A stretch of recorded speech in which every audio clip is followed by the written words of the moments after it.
أحب الوفاء بشتى الصور أحب الوفي الأمين الأغر الوفاء كلون السحاب.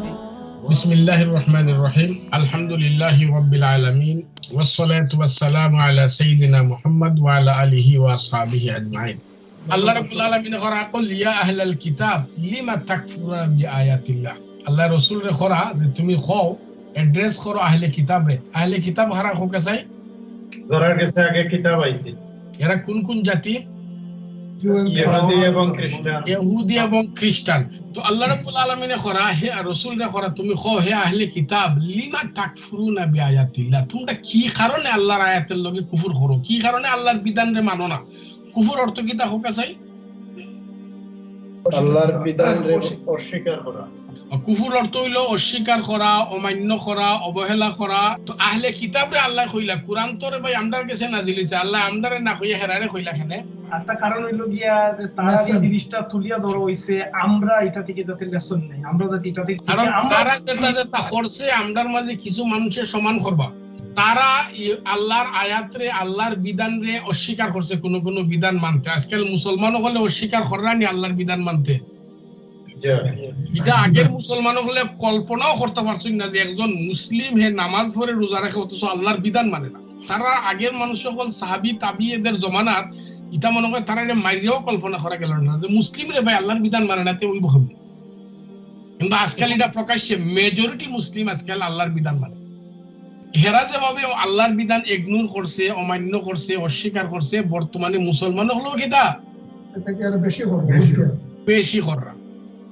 আল্লাহ করা ওয়াল্লাহু শাহিদুন আলা মা তাফআলুন, তোমরা যেটা কররা আল্লাহ সব ব্যাপারে উইটনেস। তোমরা সকল খামের ব্যাপারে আল্লাহ উইটনেস, মনে রাখিও। আল্লাহরে ঠকে মানে আল্লাহর কাছ থেকে বাঁচতে পারতাই নাই। মুসলিম তুমি নামাজ পড়রা, এদিকে আল্লাহর রুলস মানরায় না। মুসলিম তুমি নামাজ পড়রায়, তাহাজ্জুদ পড়রায়, তাসবিহ পড়রায়, বেটি হিজাব পড়রায় না। মুসলিম তুমি উমরা দেখবার লাগি খুব পাগল, কিন্তু হারাম ছাড়বার লাগি মুটি রাজি নাই। তো এর লাগি আল্লাহ কইলা তুমি যা করো আল্লাহ এই ব্যাপারে অবগত, আল্লাহ উইটনেস, আল্লাহরে ঠকাইতে পারতা না, হিসাব কইরা কাম কইরো। কুল ইয়া আহলাল কিতাব লিমা তাসুদ্দুনা আন সাবিলিল্লাহ, হে আহলে কিতাব আল্লাহর পথ থেকে কেন ফিরাইয়া রাখো মানুষ? হোক আছে মুসলমান হলে আল্লাহর পথ থেকে মানুষকে ফিরাইয়া রাখুননি।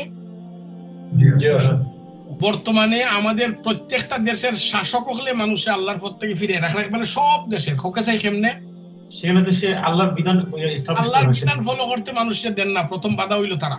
আমরা দেশের নেতাও হলে, সামাজিক নেতা হলে মানুষের আল্লাহর বিধান থেকে ফিরে রাখা, এমনকি মসজিদ কমিটির চেয়ারম্যান, মেম্বার সহ যা আছেন, সেক্রেটারি, সবাই মানুষের আল্লাহর পথ থেকে ফিরে রাখা।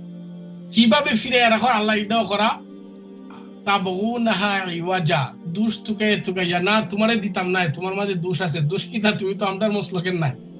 মসজিদ ও আল্লাহর নাম তুমি লইতে পারতা না, তুমি কেন কোরআনের ক্লাস করতে পারতা না? কারণ তুমি আমরা মসলক নাই। তো আল্লাহ রাব্বুল আলামিন করা ওয়া আনতুম শুহাদা, অথচ তোমরা জানো যে আল্লাহর পথ থেকে মানুষের বিরত রাখলে, ফিরে রাখলে কুফর হয়। কোন মানুষ যদি আল্লাহর পথ থেকে কেউরে বিরত রাখে, কি জাত গুনাহ হইল? কুফর হইল। আপনি মসজিদ কমিটির চেয়ারম্যান খররা কুফর, মসজিদ আল্লাহর নাম লইতে নিষেধ দিরা, মসজিদ কোরআনের দর্শ করতে নিষেধ দ্বারা। এর লাগি সব বালা খাম কিন্তু ভালো রেজাল্ট বাড়ে না। মাঝে মাঝে বালা খামের অপব্যবহার করার কারণে রেজাল্ট কিতা হয়? যারা পজিশনও যায় তারা ভেরি কেয়ারফুল, মিস ইউজ করলে রেজাল্ট বাদ হয়।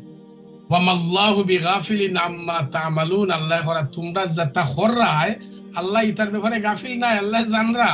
এর লাগি আখিরাত ইতার লাগি জবাবদিহি করতে হইবা, কিয়ামতের দিন বিচারের সম্মুখীন হইবা। বাঁচার পথ নাই রে ভাই, বাঁচার একমাত্র পথ সোজা হয়ে যাওয়া।